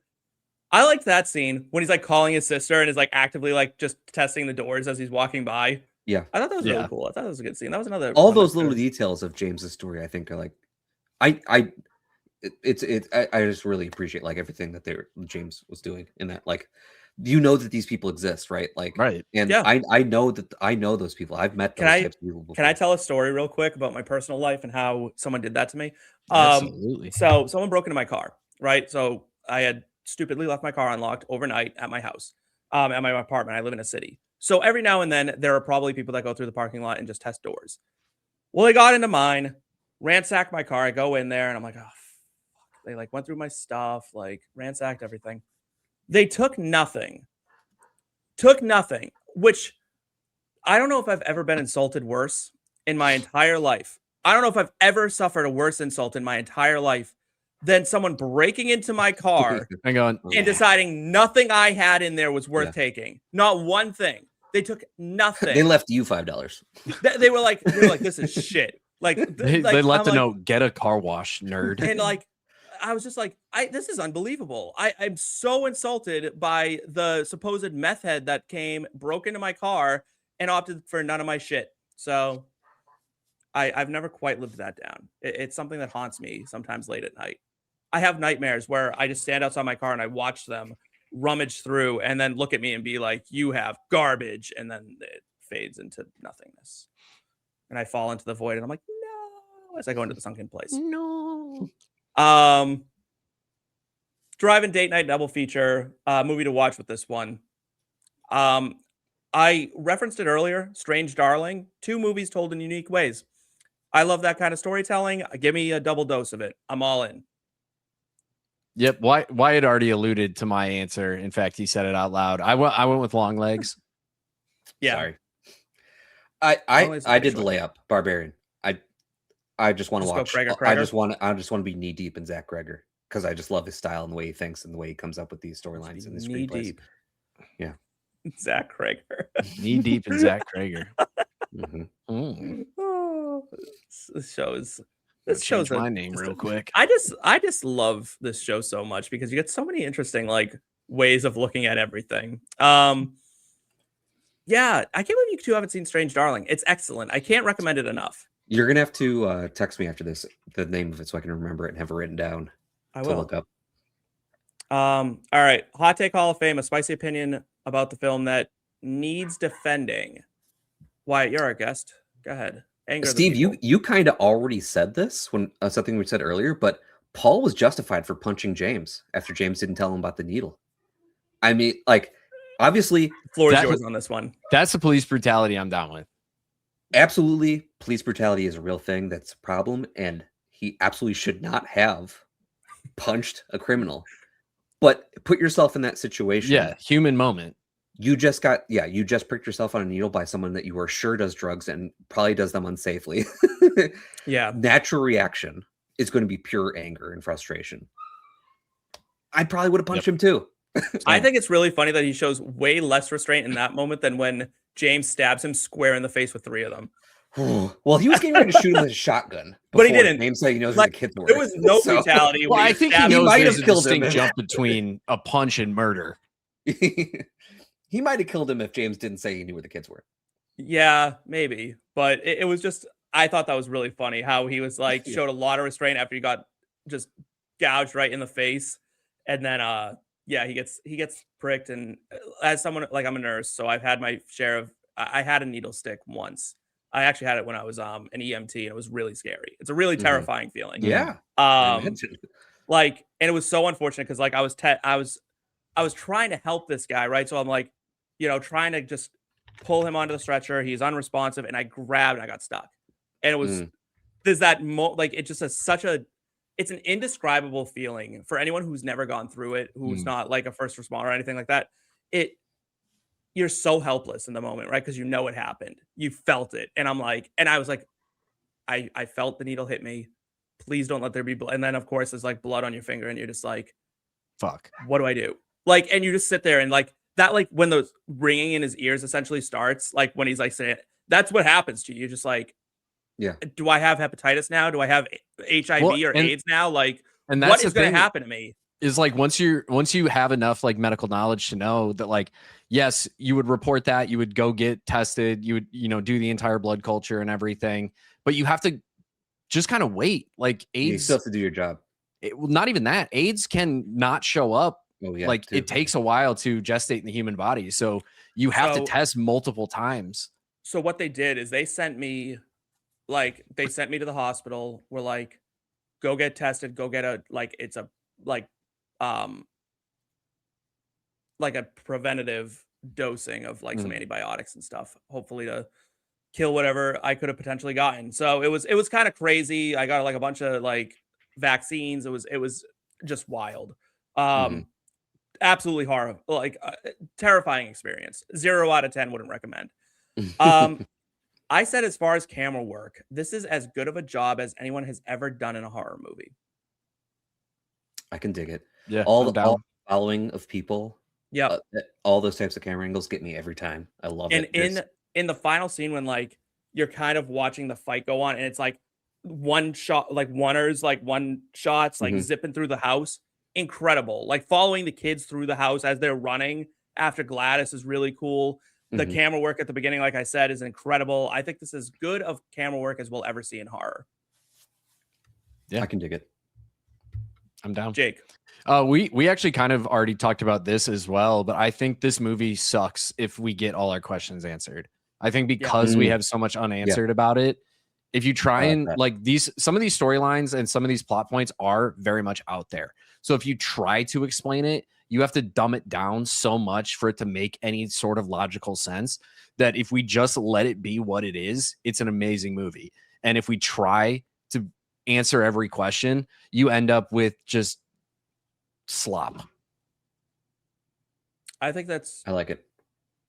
I think that's really good. I think there's also one more take I would have from this movie, and you know what? I'll actually save it because it's actually more of a life lesson. So no, you know what? No, this is a hot take. I think this movie really holds a mirror up to society as we are right now. And not to get like super like hyper like political or anything like that, but every now and then we do on this show. We've become very individualistic. And there is a small child in this movie who is over and over and over again buying just absurd amounts of soup by himself. No one's doing anything. And no one's done a fucking thing about it. There's a bunch of kids missing and no one seems to care. Like it's a lot of like, that's outside of my house, so it's not my problem mentality, which is just a really sad place that I feel like we've become in society as a whole. And you have like Benedict Wong's character, where in my mind, Justine is making a very logical. She's correct, right? She's like, hey, like we're mandated to report or something's gone very wrong. And his concern is that you disobeyed me. Yeah. Well, it's one of those things where it's like he's the red tape of all all that, like the bureaucracy of his job is like at the forefront, when really like compassion needs to be in this moment. Yeah. It just was a mess. Like, and it's just like so kind of like, and that's part of the discomfort of the movie, right? Like you sit there and you're like, why aren't people doing more? Why does no one care? And it's like, yeah, like when he's chastising her for like overstepping before, the things he brings up are like, what? Like she hugged a kid that was crying. That one I don't have a problem with. I've watched my son hug his teacher. I've probably had no issues with it. Every teacher. I would have an issue with someone giving my kid a ride home, a teacher. I'd be like, don't do that again. I get it. I wouldn't like it either. That one I can't argue with too much, but it's like there was a kid left alone. And it's actually brings back to Alex. Like Alex walks home alone. Alex keeps having to walk home alone when you know as a school that his parents used to pick him up every day. Yeah, that first time it happens, that's one of these like, what are we doing here? When this worker at the school is like, do you need a ride or no like one do does you help? anything about He's it. like, did you miss your ride? Fine, I can walk. And like, what? Especially because it doesn't seem like it's a quick walk. No, to get home, and schools know where kids live. They know how long their travel is. Is Justine a good guy in this movie, do you think? Yeah. Do you think she's like a good person? Yeah. I just want to throw this out there. I think it's she breaks her ex-boyfriend's sobriety. It's mixed. Her heart's in the good place, but she keeps making mistakes. I think she's a little self-destructive. Yeah. I think she, while she argued like, oh, I hugged a crying child, I think on the surface that's fine. I think with her there is a little bit of like she does overstep, and like I can't get the giving kids a ride. That one I'd be like, you are lucky you didn't lose your job for that. Like that's not good. Like you cannot be doing that kind of stuff. It's kind of like I watched Crazy Stupid Love, and like no one gives like the babysitter a ride home anymore. Like no guy, like 45-year-old man, is giving the 17-year-old babysitter a ride. Zero chance. I'll call you an Uber. You know what I mean? Like that kind of stuff would happen. That'll come up in questions though. Legacy test. I think it's too early to say if this movie will still be essential 5 years from now. I think so. I think it'll be like kind of one of those horror movies that people are like, yeah, you got to watch it. I think I would go as far as saying that like you have to. It's one of the better horror movies of the last decade. Yeah, it's very good. Very good. Do we all agree? Yes for this? Yep. Yes. Great. Did this movie need more gay people? No. They kind of fucked us over with this one. I think this movie needed less gay people, personally. And I'm speaking as a resident gay man. So if anyone gets in here and gets all pissy about this part, an hour and 21-ish minutes into this podcast, I am saying no, we want nothing to do with this. Because yeah, it was just a very violent end for the gays. Yeah. I said no as well. I just like, unless this entire as someone movie was who filled with gay appreciates people, representation at all points, I just don't know like what it actually does for the movie. Maybe if Justine was a lesbian, that would have been cool. That would have been fun. Yeah, but then you use the cop storyline. Yeah, but then that lesbian cop. Make them all. That's gay. a trope. Everyone's gay. Everyone in the movie's gay. That's what should have happened. Archer came across a little fruity. I won't lie to you. I was like, I don't know. You're sleeping in separate rooms from your wife. You're fighting. Archer might have been Queenie. I don't know. Life lesson of the movie. Don't take in your dying aunt that no one in their family wants to take in. So Yeah. it goes back to what I was saying before. Yeah. What are we doing here? Yeah, why does this woman keep getting past this kind of thing? Like, no. Yeah, I think that's it. Like, because this is not the first time she's done this. I had this conversation at dinner, and this is the life lesson of the movie. I think being overly polite oftentimes will get you into bad situations. There is a real fear of being impolite in this country. Like, you know how we always say like there's a trope amongst Americans that Europeans are really rude, especially French people. And they're not. They're just very forward. Honest. They're just very honest people. They kind of just like, I'll tell you what I'm thinking because that's what I'm thinking. We have a real aversion to that. And I think the life lesson of this movie is maybe being a little bit rude can work out for you. It works out for Archer. He's the only person who kind of pushes and pushes and pushes. Him and Justine, really, and they get what they want at the end. And they work together. They become friends through it. Is this a friendship movie? Is that what this is? At the end of the day, it's the friends that we made along the way. I think it's probably more the enemy of my enemy is my friend. I feel like, do you think they became friends after this, or do you think they will never speak to me again? I don't want to look at you again. I think they just have the respect for each other now. Okay. Jake, do you have a life lesson? Yeah, your kid can't get kidnapped if you don't have kids. Don't have children. Kids. Don't have children. You're not in this position. There's a lot of people who are like, sucks to be them. Third grade's a bad time. Third grade was great. I love third grade. Shout out Miss Richards. Would this have been scarier if they were 8th graders and you're like, oh my God, there's a roaming gang of teens that are missing in this town? No. All going through puberty. Just a bunch of hormones, like sprinting around with their arms out like that. Just awful people as they are. Can we talk about that? Why didn't we just at least make them go full Naruto run? I like the run. I like the run. give me the arms back. Give me full I like Naruto. the run, but I don't like that. I don't like that the kids stopped having the run when they chased Gladys. That was one of my questions. That was a weird oversight. I didn't like that. There's a little bit of a something there because like Marcus still has the run when he's chasing down Justine. Right. And they have it in the house when they're attacking. Like until they get to the moment of attack, they have the run. When James gets up from being thrown, he's got the run. Like They forget about it in tight spaces sometimes, but yeah. Jared Leto doing too much award. I give it to Paul. I've said Amy Madigan, but it's okay. Sometimes it's okay. This is not necessarily a bad award. Yeah. It's just named after a bad actor. That gets brought up every time we have a guest on Wyatt, and I 100% give this award out in a good way more than I've ever given it out in a bad way. Like I've maybe given out in a bad way once. Yeah. It's almost always, it's like this, like Nick Cage is getting it if we ever do Long Legs. Spoiler alert. Yeah. I love Long Legs. We definitely need to add it to the list. He's doing all the things and it all works. I put that thing together. You got to put your movies in there because Long Legs is a great choice. I'm busy. I gave it to Paul, and I thought he was really working real hard. I did give it in a slightly negative way. I thought his acting felt the most forced of everybody's. I just don't think this was really in his wheelhouse. Is this movie for the girlies, the gays, or the straights, Jake? I said yes.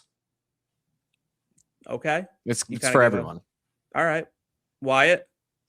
I said everyone who can handle a lot of trauma. Okay. I said I feel like it's a very queer feeling movie. I said this is for the gays. I think it's the first movie I've done in a while that I feel like this is for the gays. You can handle the truth quote of the movie. Do we have one? I got a couple. I've got two. Wyatt, you go first though. Okay. James is rummaging through the house and he goes, "Oh fuck, Willow," when he sees the movie. That was awesome. I love that little reference, and it's like both of mine are, I think, comedic moments out of nowhere, and like I thought that was funny. And the other one is when Justine is being chased through the gas station, and the guy's like, "Get out of my sword!" And she's like, "Fucking help me!" That's an amazing moment. I love that. It's again individualistic, right? He's like, "Get out! You're causing a disturbance." And she's like, "Someone's trying to murder her." And he's just like, "Get out of my sword!" There's a man bleeding out and you're on your floor because he just dove tackle this man. Like, what are you doing? And he's like, "Get out!" Like, fucking help me. Yeah. Mine is when Archer wakes up from the terrifying nightmare that he has, and he just gets up and goes, "What the fuck?" Oh yeah, that one's good too. Yep. I love that. It just had me like dying laughing because that is exactly how I'd react. Yeah, a good "what the hell" or "what the fuck" to me is still like the pinnacle of comedy. Yeah. If you can land one of those, it's the funniest thing in the world. Yeah, mine, honestly, it's 90% of James's talking in the movie. Like when he's like, "Can somebody meet me out? I just don't like police station. I don't like, I'm phobic." Yeah, I'm phobic. He was great. He was really funny in this movie. Like you kind of rooted for him. Nails that energy. I think of everybody, I rooted for him the most. Yeah. I did notice a continuity error though, involving him. Is it his black eye? Not that. When Alex comes home, like when we're back on Alex's perspective, he comes home to both the cop and him already in the house. But when we got it from his perspective earlier, it's dark out before the cop comes back out and rips him out of the car and takes him into the house. I think that goes back to Wyatt's point that everyone had a different perspective on what happened. So in James's mind, he may have been out there for longer. Right. Good point. It may not be true, but it explains some things away. I mean, I don't know. The mayo to ghost pepper, how spicy is this movie? 0. I said bell pepper because we're thinking of spicy in terms of like sexy, which I texted y'all to make sure that that's what we're talking about here. There's that one quick sex scene, but it's not sexy at all. It's not sexy at all. So it's like a bell pepper because it's like if a child first learns about peppers, they learn peppers are spicy. So they might see a bell pepper and think it's spicy, but it's not spicy at all. Like, when you know there's a sex scene, like you think there might be, no, this is not sexy at all. This was not a sexy movie at all. And as a matter of fact, like I didn't see any, like, I don't know. I don't know what people look for, like in their sex symbol men, but I wanted someone to be like the only one we really got shirtless was James, and it was like kind of blurry, and he was very emaciated. I just felt a little ripped off by that. I want to throw in, because we did skip over this question, and I had an answer for that earlier. But the accidental horny, I think maybe that's actually the sexiest moment is just seeing the first time she goes to the liquor store and buys vodka, and she's biting her lip. She grabs one bottle. She thinks about it. She grabs that second bottle. It was a thing for her. Attention too. It caught my attention as well. I thought mine would have been James trying to get his little crack pipe to work. It just brought me into like straws are phallic, and that was a phallic instrument, and it just could have been like a little. He's hitting it. He's like, yes, and he's like, fuck, it's not working. Yeah, I thought that could have worked. Jake, do you have this mayo? Is it in the middle? Or? I said barbecue sauce. Yeah, it's like nothing. Like it can have some spice depending on who you are, but I think it has like a handsome cast. Like I know he played a meth head, but Austin Abrams. Austin Abrams he's cute enough. Josh Brolin is good looking, so I thought it was fine. I thought if we were gonna get gay characters, they should be prettier. I don't know why we also got the ugliest people. That really was upsetting as well. That was annoying. Would having Steven Tyler appear in this movie have made it better? Absolutely, 100%. Him 1000%. in place of Amy Madigan. I'm in. Yeah, 1000%. He wins an Oscar for that. I don't get it. I think he would have been awesome as the counselor that came in. That would have been really funny. Or just an angry parent. Or as Benedict Wong's character, make him the. Or as the meth head. Same Steven Tyler, right? Yeah, from Aerosmith. Yeah, I don't see it.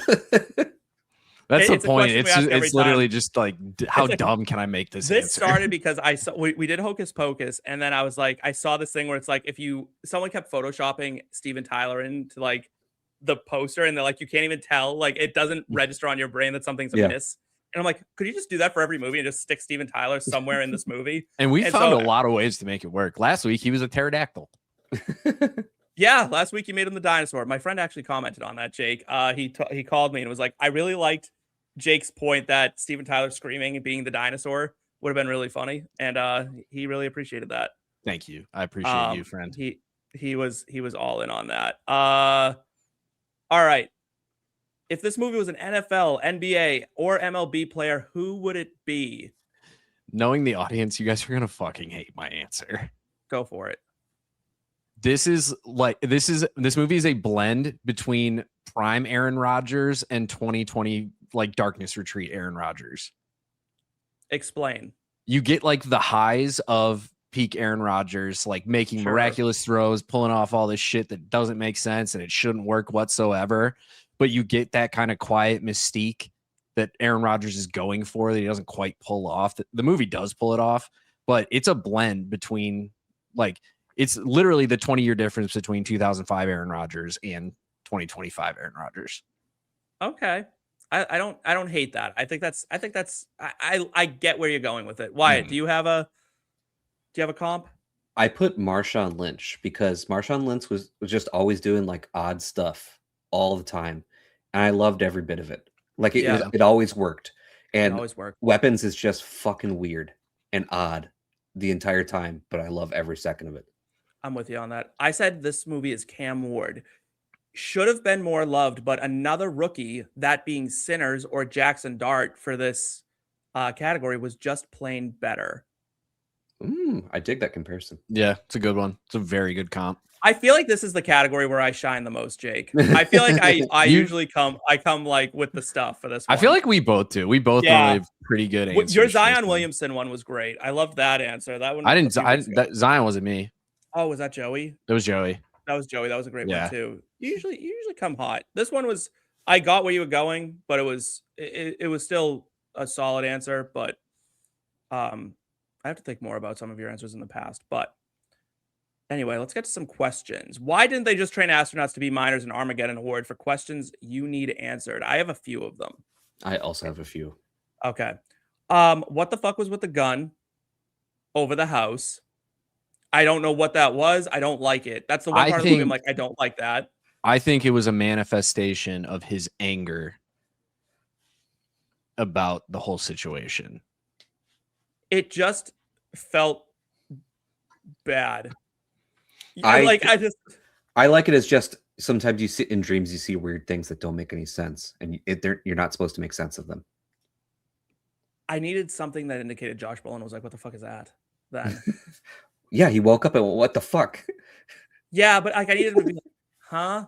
Like I needed him to kind of be like, "What?" And then this is the biggest gripe I have with any character in this movie, and what the fuck was that lady do? Why didn't she let him look at the ring footage? Fuck her.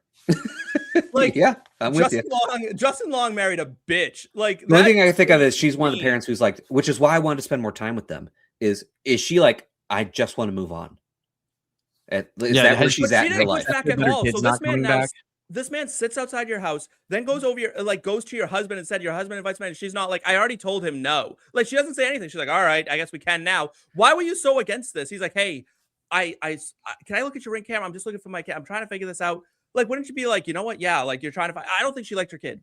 Like, I don't know what was going on with it, but like, why wouldn't she let him in? It just drove me crazy. There were a few moments in this movie that I was like, what the fuck are you doing? And that was it. She's like, I'm not comfortable with that. Why? What is he going to see on there? Like, what were you doing? Were you standing on your front porch waving goodbye to him? Like, what the fuck was going on? What are you hiding? Like, I would have been that just made me mad. So I had to ask why. Kind of on a similar note to that, how is Archer the one who was like, you know, I bet if we like all of these kids, if we line up where they ran, like, why didn't a detective think of that? Because they were all too busy covering up police brutality in the town. Also, why did everybody just start randomly seeing Aunt Gladys? I just loved Wyatt's reaction to what I just said. He just goes, oh yeah. like if I tried to think about that one too, Jake. Like, why are they getting jump scares from Gladys? Well, you can't dream if you go by the science of dreaming, you cannot see something in your dream that you have not seen in real life. And every indication at this point is that these people have not seen Gladys. I think this is one of the things where it's like Zach Cregger's not answering that question, and like to me it was. I really don't. Her abilities allow her to like seep into people's visions. But why would she torment the parent of the kid and like motivate them to come look for him? I don't think she necessarily was. I think maybe she was trying to scare him off. All right, you're a parent. Your kid goes missing. You have this weird dream, giant AK-47-ish looking thing appears over a house. You get close, tell your kid you love them, and Amy Madigan pops up and scares the shit out of you. Does that scare you off, or are you more driven than ever to go find your kid? It has no effect on my amount of drive to find my child. It's just going to fuck with my head. This is why I shouldn't be a parent. Life lesson of the movie. I also am not fit to be a parent. 100% am not fit to be a parent, because I would have been like, nope, whatever's going on here. Like the second I saw that house, I would have been like, whatever's happening here, this has gone beyond my scope. I am not paid enough for this. I will hand this off to someone else. All right, I got a few here. All right. Not a single parent caught their child trying to leave the house in the middle of the night. At 2:17. Not a chance in hell. I am one of the heaviest sleepers you will find. I sleep through everything. I sleep with drinks in my hand and don't spill. Like I've can sleep through anything. My son sleepwalks. I wake up to him sleepwalking. I swear it's one Parents of those have like a sixth parent sense things about, where it's like you just kind of have this sixth sense. Well, here's I the will other wake thing. up to him. They have records that the kids opening the doors set alarms off in some of these houses. Yes. How did not a single parent stop their kid from running away in any way? Unexplainable. In fact, I would say it takes you out of the movie for a second, where it's like they can't. That this now, if the parent had caught the kid, would the kid just like say they pick the kid up, would the kid's legs just keep churning? Like imagine like, they just wouldn't stop. They just keep trying to go. Based on what we learned, they would just had to like put him on a leash. They would have tried to keep going. You'd have put to them lock on them a hamster wheel in a room. Could you have sedated them? Do you think sedation would have worked? Well, this goes into one of my other unanswerable questions. Do the people that Gladys make into weapons gain superpowers? Because they seem to be less affected by everything that happens to them. They Paul don't need to. They don't gets run a out of cast breath. iron skillet thrown at his head, hits him square in the forehead, and it does nothing to him. Potato peel skin. And I understand that, like, they probably don't shot in the feel neck. pain. Fine. They probably don't feel pain, right? Yeah, but like that would knock him over at least if he got hit in the head with a cast iron skillet thrown at him. Like, yeah, his head barely moved. Yeah, like he just ate it. And then my last one is, how did Gladys turn Archer so quickly into a weapon when she jump scared him in the basement? Yeah, there's a whole process that goes into that, right? How did she do that so quickly? Oh, I had another question as well, because I'm with you on that, and it kind of goes hand in hand. Why'd she gash her entire hand when she like fucked up Benedict Wong, but really it only took a finger prick? I imagine it's because she had to do 2 targets for him. But amount of blood she needed. She just needed a drop, it appears, because the kid only gets a drop, and it sends a whole bunch of kids after her. So I was just like, maybe it's like a body weight ratio. And also, how do you direct who's attacking who? Because Alex sends the kids after Gladys, but didn't you need a personal item of each of theirs? Yeah, they get the personal item to make them. So how did he get all the kids to attack Gladys? With her wig. He had part of her wig. Right. So he had her hair, but he needed their stuff. Well, they're already turned. They just have to have a target now. So shouldn't like his parents also have, I think, attacked her and Archer? Well, that's why they did attack him, because they were already like zombified, and they just needed a target. No, but what I'm saying is that how did Alex get the kids to go after Gladys, but like his parents didn't go after Gladys and Archer didn't go after Gladys? Maybe once the kids and no one else. We watched her cast a big spell to get those kids. I think it was the same. I hear you now. The same stem. So that stem is already entwined with their being. Oh, so it becomes because I'm pretty sure when you look at it, when he grabs it, you can see that it's got like the name tags from everybody, like pieces of it still. There you go. Okay. So I think it's like once it's already infused, because she does that at a different point where she like breaks the same twig twice. So I think like to do different. She does things. it to command Marcus to first kill his partner and then to go after Justine. Yeah. So I think it's once it's infused. Once it's infused stuck. with the people. Okay. Any other questions, Wyatt? Those were mine. Yeah. Okay. Cool. The Hey I Know Them award for an actor you can't name but know from like 10 different projects. It was Austin Abrams for me. Oh, I said Toby Huss or June Diane Raphael, which I actually know her name pretty well, but I imagine a lot of people wouldn't, but know her face. There was like 3 people in this movie that I was like that. The police captain, Austin It was Abrams, and then Donna. It was either Toby Huss. For me, ashamedly, is actually Benedict Wong. Never really knew his name until this. I just knew his name was Benedict Wong because he's in a movie with Benedict Cumberbatch and he plays a guy named Wong. I watch way too much Marvel. I was going to say, I recognized him from that, but I think just like because that's such an ensemble cast that like I recognize that everybody's super famous and I know who everybody is. So I don't think to look at like the ancillary actors. All right. This should almost be called the Joey Wright like category because he if Joey Wright was a casting director. Yeah, like I imagine he crushes at this. We recast these movies, but he was the first one to have us recast it with like a theme. Mm-hmm. So we're gonna recast this as if it was a David Fincher movie from the 90s. So very excited to get into this one. So let's start with Archer. Who'd everyone go with? I put down Bruce Willis or Harrison Ford. Ooh. I think you can go a little bit different directions with both. Because Archer to me is determination, anger, I liked Willis more for this. I went Bruce Willis. I think Bruce Willis fits it better, but I thought you could get an interesting angle with Harrison Ford with a little bit more depth to the character. I don't know if you need it. Can I ask, is Harrison Ford too handsome to play Archer? Yeah. I don't think so. Josh Brolin's pretty handsome in like it's a certain kind of handsome. It's that rugged handsome. Mm-hmm. Yeah. Harrison Ford is like just straight up handsome. Yeah. I went with Steve Buscemi. So you went ugly as fuck. It's a different energy. First off, Steve Buscemi like is a weird looking guy, and like we all know that, but he's a very good actor. I think he could play a good like everyman. I just recently watched Fargo, and I loved him in that, and I was like, oh, all right, on my mind. So I went Buscemi because I was like, I need someone who's going to bring it the whole way and not distract from everything else going on. All right, how about Justine?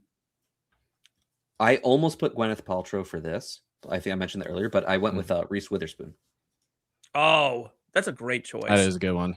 That's a great choice. It's very good. Jake, who'd you go with? I did go straight Fight Club with this one. Helena Bonham Carter. That's also a great one. That'd be fun. I went with Winona Ryder. Also great pick. Yeah. Love Winona Ryder. I think she has that nervous energy Justine needs. Yeah. You know what I mean? Like it just how else who else could do it better than her? I had someone else Nev Campbell originally, but I backed off of Nev Campbell. It's because Scream 7 was bad. I liked Scream 7. How about Paul? I went Edward Norton. I did too. Yeah, I went a lot of Fight Club. Well, it's like Paul has this like nervousness, like bubbling anger underneath kind of thing. Yeah, it's like the goofy, nervous everyman. I think Edward Norton could do that so well. Yeah. I went with my original Archer pick, and I moved Jeff Bridges to Paul. Ooh, interesting.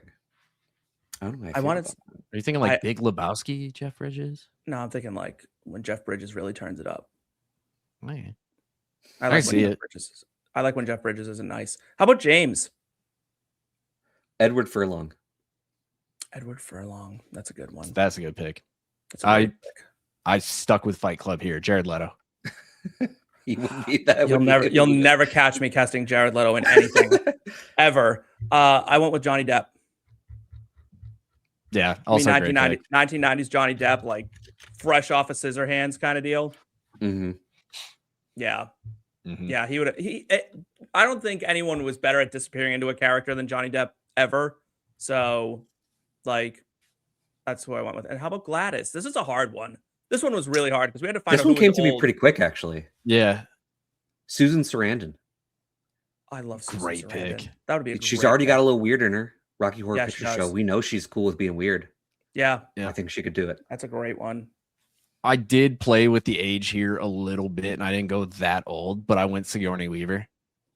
She popped up in my head and was originally there. I was like, maybe Sigourney Weaver, maybe not. She did. She brings a physical presence too to it. Mm-hmm. I think I let the internet research kind of get in my head a little bit, where it's like he knew her from Field of Dreams. She didn't really play it like, and I was like, who could play against type but was older, but was like maybe like it would be really weird to see them do this. And I went with Goldie Hawn. I'd like to see her try what her attempt at it looks like. I think she's a good enough actress. I think she'd pull it off. Mm-hmm. I think she'd pull it off. I also didn't realize the kind of the parlay there with Susan Sarandon, Bull Durham. Mm-hmm. He casted her Amy Madigan off Field of Dreams. Yeah, there you go. See, I forgot that Susan Sarandon was in Bull Durham because I hate sports movies. Bull Durham is so good. I hate them. I hate them all. I know you do. They're all terrible. All right. Final rating out of 10. You can give it a decimal point if you need, which I always do because nothing's ever just a pure on the nose. Wyatt, we'll let you like a 9.6. It's like almost perfect to me. Super kind. Yeah, I mean, like I said, I think it is perfectly weird and unique and crazy and creepy in all the right ways, like throughout. And I seriously loved watching it. It's brand new. I don't think I've ever seen another movie like Weapons, and I could watch it just over and over again and just try to pick up all the small details that are in it. Even once you know some of the details, like they don't get old. Like I said, I watched it twice again this week in preparation, and like none of the moments get stale in any way for me. Yeah, there's the tiny bit of unanswerable questions is what like stops me from being like, this is a perfect movie. It's my favorite movie of all time, because there are some moments where it's like, what's that? Do you have like a 10 out of 10 that you're like, that is my 10 out of 10? The Night Before Christmas. The movie that was originally pitched for this episode. Yeah. Yes. We'll have you on in Halloween season when we do that. We will do that for October for sure. Oh, I can't wait to go on about that. Me neither. But... It's one of my favorites. I think you and I both share that we have tattoos of the I don't have it yet. But I do. Jack Skellington will be on my body at some point. I just haven't figured out where. I have Jack and Zero on my body. Our dog's name was Zero as well. Aww. And the was is really sad there. I've got a frog and a pig and a brain in a cage. Nice. My gamer tag is Bone Daddy. Bone Daddy. So, but yes, this movie was near perfect.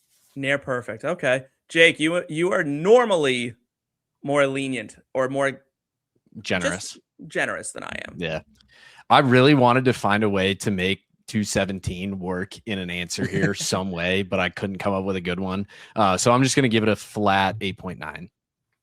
Okay, that's a great score. I am totally with you.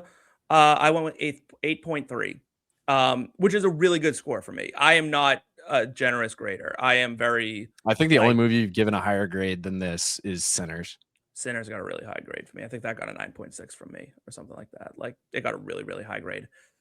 But 8.3 to me is like, this is like staple of movie night kind of movie. I have a funny anecdote about this movie and then we'll end the episode. My boyfriend's parents are religious people. They are good Christian people. And I, when I first started dating him, struggled a little bit to kind of get in with his mom and dad. And one day he comes to me and goes, like, we're out visiting them. I was out visiting them. And he goes, oh, my mom wants to know if you want to go see Weapons tonight while it's in the theater. And I'm like, Michelle wants to go see Weapons? Right? Like, does she know what it's about? And he's like, yeah. So I get in the car. I'm all excited. And she's like, oh, have you seen this? And I'm like, I have. I'm super excited to see it, though. I love this movie, because I think I have now found this way to, like, come together. Like, now I don't know how you guys get along with your in-laws. We get along great now. Like, I love his parents. She hated it. She thinks it's like and she was like, that movie was horrifying. And she's like, and she looks at me and goes, you liked that? Like, I'm like, oh, fuck me. Like, I had just sang its praises so much. So horrifying, but that's water under the bridge now. So we're all good. That's gonna be a wrap for us, though. So thank you so much for watching. We have reached the sad part of the show where it's time for us to say goodbye to you. Thank you so much for watching. If you want to support the channel, want to support us, you've spent an hour and 50 minutes with us, please like, subscribe, share, and hit that like notification bell so you can get more like this, because in the future, what do we have going on, Jake? I'll tell you what we got going on, Jake. We're watching Tombstone this week with resident alien star Sarah Tomko. She does play Asta. And hopefully we will see Wyatt again on the program. Wyatt, did you have a good time? I had a great time. Said with so much enthusiasm. For myself, for Jake Parry, for Wyatt, be good. That's a wrap. Later.